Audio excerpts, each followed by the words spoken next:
When is Kodai Senga coming back to the Mets, and how can they win with a six-man rotation? We'll talk about it all on today's show.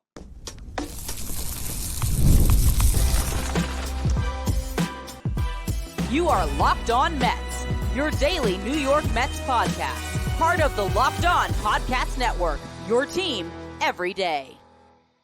Hello to all you amazing Mets fans. You're watching Locked On Mets, part of the Locked On Podcast Network, your team every day. I'm your host, Ryan Finkelstein. If you want to find any of my work, follow me on X at Finkelstein Ryan. You can also find some of my writing at justbaseball.com, where I work as the managing editor. Game off. We got to talk about Monopoly Go. This fast-paced game lets you team up with friends for tournaments to unlock awesome prizes like unique stickers for trading, cool playing pieces, and hilarious emojis for taunting your friends. So download Monopoly Go now, free on Google Play or the App Store. Game on. And the New York Mets had their game on Thursday rained out. We'll talk about that and the schedule that lies ahead a little bit more in the next segment. I wanted to open up the show today on Kodai Senga because it's been a minute since I've talked about him on this show, and his return is getting closer. He is eligible to come off the 60-day IL on May 27th, but don't expect him that soon. Here's the latest. Carlos Mendoza spoke to the media about this a couple days ago. He said physically he is feeling well. I think it's just more mechanics that he wants to throw a bullpen to work on some things he's been working on. But as far as how he's feeling, it's all good news. And this was in reference to the fact that Senga is going to throw one more bullpen session before he gets into a game.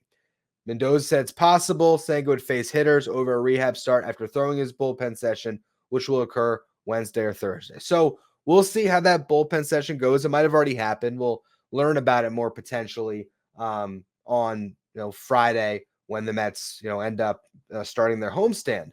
But I wanted to really kind of map out what the rehab process is going to look like for Kodai Senga and when can we realistically expect him to return? Because everything we've heard is probably not as soon as he's eligible, most likely early June. So here's what I did. I went and looked at Luis Severino's ramp up this year in spring training because Sevy had about as perfect of a spring training as you can imagine. It was 2 innings, 3 innings, 4 innings, 5 innings, good to go for the regular season. It was just ideal. So what was the timeline there? So for Severino, his first outing, 30 pitches, 2 innings. Second outing, 39 pitches, 3 innings. Third outing, 47 pitches, 4 innings. Fourth outing, 73 pitches, 5 innings. And then regular season start, 88 pitches over 5 innings. The next time out, he was up to 99 pitches. So from that logic, Kodai Senga is going to need at least 4, maybe 5 rehab starts before he's ready to return to the Mets rotation. Now, you look at if he throws that bullpen session on Thursday, let's just say. All right, well, let's be conservative and say first rehab start is next Wednesday. So that would be the 15th of May. If he's going to pitch on 5 days rest, which you know he will, because the Mets pretty much already said that they're going to go to a 6-man rotation when he comes back. So you have him May 15th, first rehab start. Then it would be the 21st. Then it would be the 27th. When he's eligible to come off the IL, that'd only be his third rehab start. So he's not going to come off then. Then you'd have June 2nd would be his 4th rehab start. So at that point, you could say, all right, Kodai Senga can return to the rotation. He would be good to pitch on June 8th. Where's that game going to take place? That's the London series. The Mets are going to be playing the Phillies in London for a 2-game set. Do I believe that Kodai Senga is going to make his debut, as much as Major League Baseball would love it, in London after dealing with a shoulder injury? Do I think he's even going to be on that plane? I sort of doubt it. So if he's not starting then, he makes one more rehab start. That would be 5 rehab starts. And again, this is on the notion that he's pitching his first rehab start next Wednesday, and every 6 days he's going again, right? Because maybe he ends up throwing his first rehab start on Monday for all I know. And that speeds up this timeline a little bit. But still, I think ultimately, if you're being conservative and honestly realistic, I don't think you're going to see Kodai Senga until after the London series. So let's just say he does make that 5th rehab start on June 8th. That would set him up to make his first start of the regular season on Friday, June 14th. That's at home, Citi Field, versus the San Diego Padres. That's when I would circle right now and say that's when I would expect Kodai Senga to come back, June 14th. Now, if he does make that his return, and he's starting every sixth day throughout the rest of the season or every sixth game, the Mets, that would be their 69th game of the season, which is nice, that Kodai Senga would come back. So that would put him in line to make 16 starts throughout the rest of the year, about half the season. So that's my expectation at this point. Now, what does that mean for the rotation right now? Well, Tylor Megill, as I talked about in yesterday's show, could be ready to return. David Peterson had a rehab start today. He was up to 60 pitches, although he can't come back until May 27th. I imagine during this period where you have basically 26 games in 27 days or whatever it ends up coming out to after your 2 off days when you open up that series against the Braves on Friday night, I think there's a good chance the Mets will already be in a 6-man rotation. Now, how do they navigate that? Is Tylor Megill going to join this rotation on Monday and open up that series against the Phillies? Are they going to have him make one more rehab start because he was only at 62 pitches in 4 innings the last time out? So do they want to give him one more rehab start? In which case, would you need a spot starter? Would you just go for a 5-man rotation for the first part of this stretch? That's what we're going to talk about next. How do the Mets get to Kodai Senga, essentially? We'll go through that in just a minute. First, though, today's episode is brought to you by DoorDash. You want to make mom smile on Mother's Day this year? Start her day off with some beautiful flowers or surprise her with gifts from the brands that she loves delivered the very same day with DoorDash. You can get thoughtful gifts that mom deserves at the convenience that you need by choosing same-day delivery, or you can schedule as far as a week ahead, although we don't got a week until Mother's Day, so you got to schedule those flowers now from DoorDash. They will arrive to her door exactly when you want them there. Shop with the savings that would make her proud with the Dash Pass membership, where you'll save with a $0 delivery fee and reduced service fees on eligible orders from Dash Pass merchants that meet the minimum subtotal. Other fees, including service fees, apply. Terms apply. Get all your Mother's Day gifts all in one place and get 50% off your next order up to $15 when you spend $15 or more on your next flower, convenience, grocery, or retail order with the code LOCKEDONMLB. That's code LOCKEDONMLB when you order using DoorDash today for 50% off your next order. Terms apply. Today's episode is also brought to you by Monopoly Go. I love playing Monopoly Go. It is the favorite app that I have on my cell phone right now. I'm sure you've heard of it. It's been downloaded over 150 million times. It is a great twist on the classic Monopoly, where you play on not just one, but hundreds of Monopoly boards in crazy locations, building up amazing cities that bring you big money. But the best part is you get to mess with your friends as well. Not only can you charge them rent on your iconic properties, just like classic Monopoly, but you can actually rob their vaults of their riches and take them for yourself. There's also leaderboards that show me who is the biggest Monopoly tycoon out there I can try to topple off. And also, you can play in time tournaments with friends to earn huge rewards. So get in the game and join your friends by downloading Monopoly Go now, free on the App Store or Google Play. So will the New York Mets go with a 6-man rotation before Kodai Senga arrives? We know that when he's there, they'll go to a 6-man, but what's going to happen in the meantime? All we know up to this point is who's going to start in this series against the Braves. Jose Quintana was going to pitch on Wednesday. He's now going to go on Friday. And then you got Christian Scott pitching on Saturday night, and then Luis Severino to close out the series. So that sets up the easy part. What do you do beyond that? You could go to Jose Butto and Sean Manaea and Jose Butto, the order that you've had on Monday and Tuesday. And then maybe on Wednesday, you slide in Tylor Megill. But that is assuming he doesn't need another rehab start.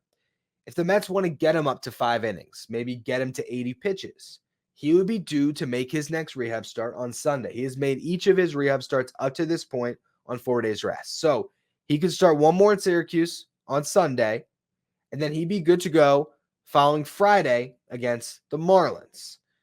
How would you get through the rest of that series then? Well, the Mets could just stick with the 5-man for the beginning of this stretch. So, 3 games we already mentioned, Manaea and Budo. Then you could go right back around to Quintana and Scott to close out your series against the Phillies. That would give you 2 Christian Scott starts against your division rivals, which would be a lot of fun, honestly. Now, will the Mets do that? Who knows? Christian Scott did start 1 game on 4 days rest. It was his last start in the minor leagues before getting promoted, and then he made that start on 5 days rest. I'd imagine they might want to avoid him pitching on 4 days rest when they can, especially if they're about to go to a 6-man rotation. So again, Megill can get slotted in on Wednesday. I think that makes a lot of sense, especially if Adrian Hauser, let's just say he does pitch on Friday night. Well, then he has Saturday, Sunday, Monday, Tuesday. Well, perfect. You can sort of piggyback Tylor Megill and Adrian Hauser in that final game. Actually, I guess that wouldn't be the final game, right? That would be the 3rd game against Philly. And then Quintana would pitch the final one. And then Christian Scott would get to pitch in Miami, which is, right by where he grew up. That's what I would think is going to happen. I think Tylor Megill is going to enter the rotation on Wednesday with Hauser ready to go to back him up, because he might only give you 5 innings at maximum, but that'll get him ready to be probably full go after that. So we'll see. If the Mets want to stick with the 5-man, have Quintana and Scott on regular rest, those guys would end up pitching 3 times in this 13-game stretch. You could slide in Megill on the Friday, and then he'd pitch 1 time, and everybody else would get 2 starts. Ultimately, like I said, my gut feeling is that Tylor Megill will be in the rotation on Wednesday next week, and then you'll have, your Quintana, Scott, and turns back around, and then be, Sevy, Manaea, Budo, Megill, so on and so forth as you get through this 13-game stretch. But then the following question is, what happens with David Peterson? Because Peterson's rehab is going great. Pitched 3 2/3 in St. Lucie on Wednesday. Gave up 1 hit, walked 1, struck out 7. 62 pitches, 38 of which were strikes. Good outing. I will note he's facing low-A competition and a team that was 11-18 this year that only had 2 hitters with an OPS over 700. And these are a lot of teenagers, guys in their early 20s. He should be carving up that competition. But to me, it's the fact that he's up to 62 pitches already. He is far ahead of Kodai Senga in the rehab process. Now, moving forward, he can make a start at each level, from high A to double A to triple A, and be ready to go for his return date off the 60 on May 27th, probably a little bit after that based on when that final rehab start would be. But still, he should be good to go and be part of this team for the tail end of this stretch before the London series.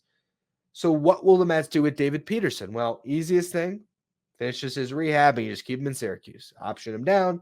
He still has an option, so you're good. Now, depending on how these other guys pitch, how Tylor Megill pitches coming off the injury, how Jose Budo continues to throw the ball, Quintana, Manaea, you could always make a move, but I think until Kodai Senga comes back, all these guys are going to stick. I believe David Peterson is going to be in the Mets bullpen, and if I had my gut feeling on that one, I think he might be in this bullpen pretty much all year. When you look at where the Mets will be when Senga returns, and that's what we're going to get into a little bit more in the next segment, but the point being, they're going to have to make some tough decisions. So with Megill in this rotation, you either have to option one of Peterson, Megill, Budo, or Scott to AAA when Peterson's ready. One of those 4 guys, or someone's got to come out of the pen.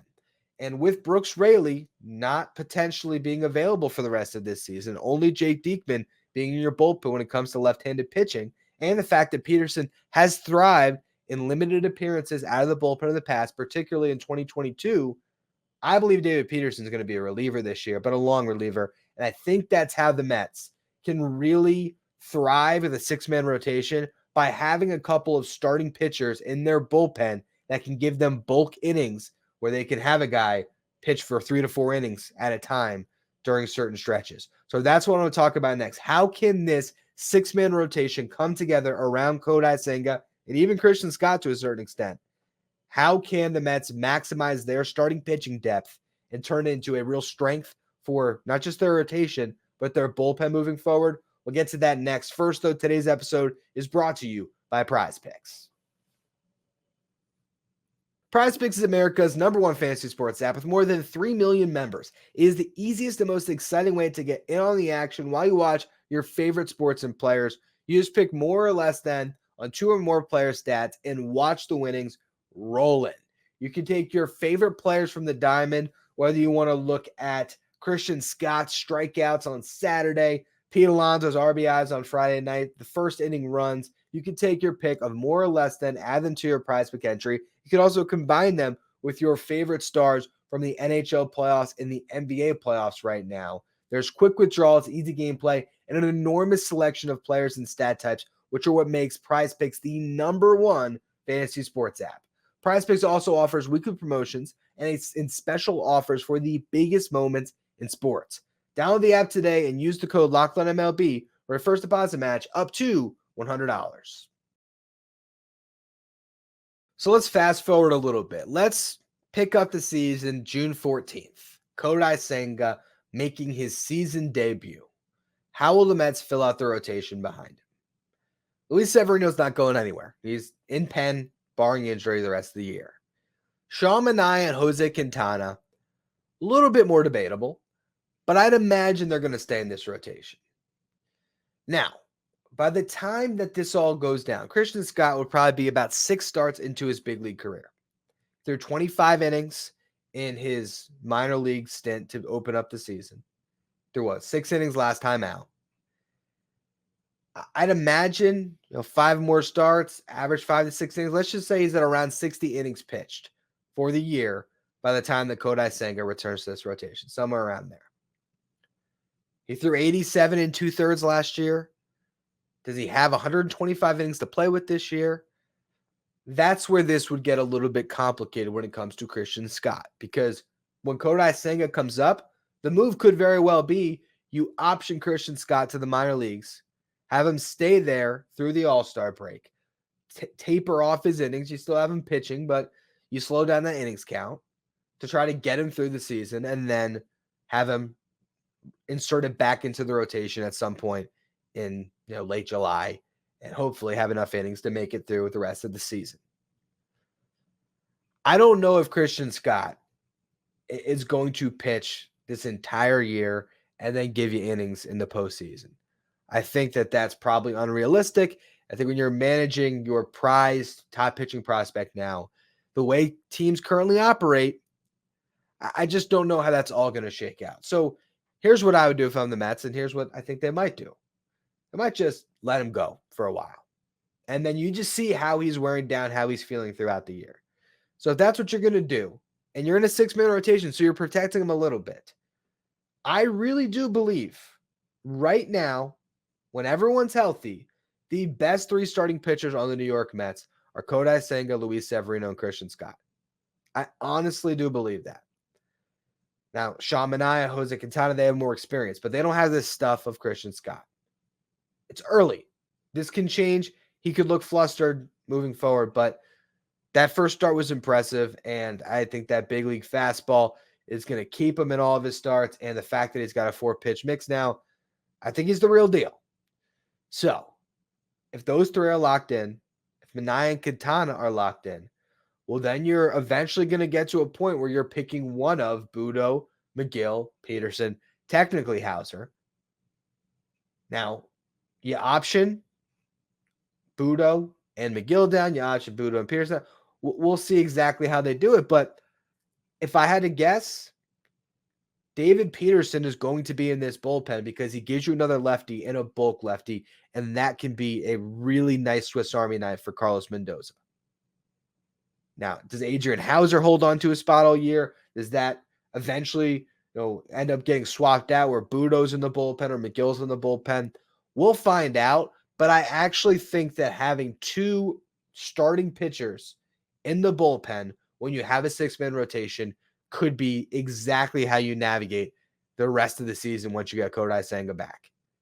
Because instead of having to constantly cycle through these fresh arms. You got to get fresh arms always. When you have a 7-man bullpen, it's tougher and tougher to be flipping all these relievers around. If you get to a 5 that you trust, and then you have 2 long men in that pen that can give the bullpen a breather whenever you need it, that might be the way to go. You also, because Megill has an option, because Budo has an option, because Peterson has an option, because Lucchesi has an option, there is some maneuverability where all those guys could be cycled in and out of the bullpen as well, giving you that length. Or you can cycle one of them for a while, put a reliever in. The Mets will have to be creative. But I really think that they can have some weapons out of the pen by utilizing their starting pitching depth out of that bullpen. The way Jose Budo has thrown the ball this year, can't you see him coming out of the pen because, hey, they have 6 better starters in the rotation? And can you see him at times being able to get through a lineup 2 times out of the bullpen? David Peterson, he can do that. Or I could see him coming up against a big-time lefty and with his great slider being able to get some big outs. I'm really excited to watch Peterson pitch this year because now we know there was a hip injury that was plaguing him all of last year. Now that that's cleaned up, he's feeling 100%. He might just be the 2022 David Peterson again. A guy that we were really excited about. There was a moment in time where I was talking about David Peterson having the ceiling of a 3-starter. And there's still a chance he can get back to that. I just think this year, because of how good his stuff is, like you talk about just pure strikeout stuff. David Peterson has better stuff than Tylor Megill. David Peterson has better stuff than even Jose Budo, I would say. Now, Budo is showing a level of pitchability that I think has exceeded David Peterson, where maybe he's the better starting pitcher. Who knows? Maybe David Peterson's home ends up being in the bullpen long term. We'll find out. But I think this is a year where, barring injuries, which can always change this entire conversation, the Mets could be down 3 starters in July for all we know. But barring the injuries, I think David Peterson could be a real weapon out of the Mets bullpen. Hauser's going to be in that spot right now trying to help, and we'll see how the Mets are, plugging him in through this upcoming stretch. But I really think that having 2 guys in that long man role is how you ultimately might navigate it. And I honestly think that this rotation can be a strength for the Mets, because when you get to that point this year where you might go into a big series and you can run out there Kodai Senga, Luis Severino, and Christian Scott in a 3-game set, that's pretty good. That's pretty good. If we talked about this in the offseason, we'd say it's not a great group. Luis Severino, the guy coming off the 6.65 ERA, but we've seen him pitch this year. He's not that guy. Christian Scott was still just a prospect. Right now, he's obviously still considered one, but he's up, and he looks like he's not going to be going anywhere based on performance because his stuff is that good. And then what do you get from the Manayas and the Quintanas of the world? And I will say, when it comes to that swingman bullpen role, Manaea did that last year. Sure, he wouldn't be thrilled about having to get inserted back into that role. I think a big reason about why he signed with the Mets was because they were giving him that runway to be in the rotation. And there might even have been some guarantees or some, handshakes behind the scenes when signing that deal that, hey, you're going to be in the rotation, barring a collapse in performance. Or maybe not even. They probably don't even say that. You don't tell them, hey, if you suck, you'll be out of the rotation. But that would probably be the thing that would bump them. Overall, though, I think this rotation has a chance to really be a strength for the Mets moving forward. And as a 6-man rotation, I think that's where they're heading. And it makes sense. Not only do you have Kodai Senga to protect and Christian Scott, but Luis Severino is another guy that I think the Mets would love to keep giving extra rest to. He's got a high-powered arm, and he's missed some time with injuries over the last couple of years. They want to keep him right. And if you can get to a point where you sneak into the playoffs and you have a healthy Kodai Senga and Luis Severino for a wild card round, you can make a little bit of noise. So I think that's the blueprint for the Mets this season. It was fun for me to kind of go through this and try to conceptualize it for myself on how they will put it all together. Of course, we know that these things are very fluid, but that's my best guess for what's going to happen moving forward for the Mets rotation. On tomorrow's show, we will preview the Mets vs. Braves series, and also it's a Friday Farm Report, so we'll talk about the latest going on in the minor leagues for the Mets. Nolan McLean looking unbelievable as a two-way guy. Strikeouts have been high when it comes to his rate, as we've talked about, but he had a huge game on Wednesday, so I'll go through that a little bit. Nick Morabito received a promotion up to high A. Haven't talked about him a bunch on this show, so I'll break down one of the Mets' best outfield prospects in the system. So a lot on prospects tomorrow. If you're listening on the audio side, make sure you follow, rate, and review so you don't miss the show. If you're watching on YouTube, hit that subscribe button. Trying to make a push to 9,000 subs, so I appreciate all of you who continue to subscribe. You can follow me on X at Finkelstein Ryan. Follow the show at Locked On Mets. Also, if you want to be a Locked On Mets insider, you can find the link in the episode description. We go to subtext.com/LockedOnMets. And after your second watch today, head over to the first ever 24/7 streaming channel on YouTube. Covers everything in the world of sports. Of course, I'm talking about Locked On Sports Today with our local hosts from each team, league-wide hosts from each league. Find Locked On Sports Today streaming 24/7 on YouTube.